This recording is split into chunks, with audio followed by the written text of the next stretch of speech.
అనుదిన నిత్య జీవపు మాటలు. దేవుని నామానికి మహిమ కలుగునుగాక. దేవుని వాక్యాన్ని చదువుకుందాము.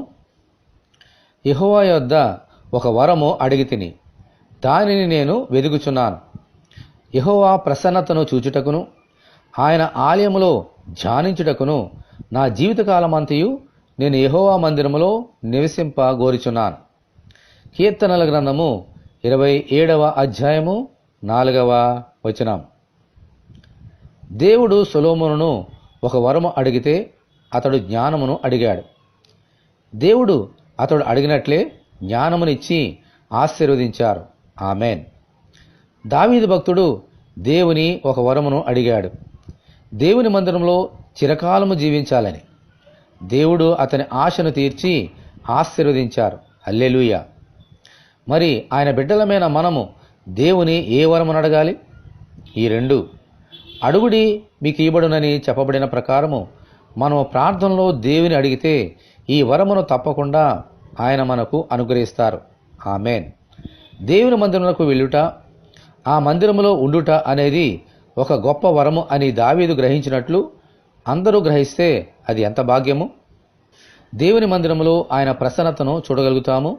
ఆయన వాక్యమును ధ్యానించగలుగుతాము. ఆయన జ్ఞానమును పొందుకొని ఈ లోకములో వివేకముగా జీవించగలుగుతాం. దేవునికి మహిమ కలుగునుగాక. ఆమెన్.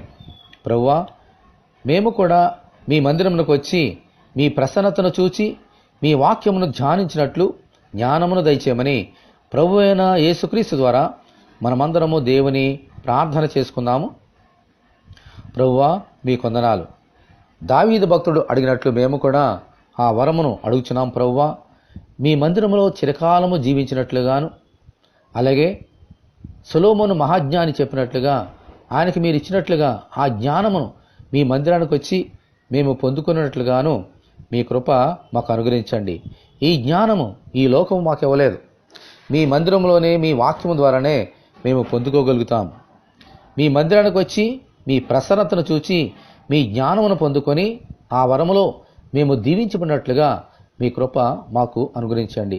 ఈ వాక్యం వింటున్న నీ బిడ్డలందరినీ దీవించమని యేసు అతి పరిశుద్ధమైన నామంలో ప్రార్థన చేయుచున్నాము తండ్రి. ఆమెన్.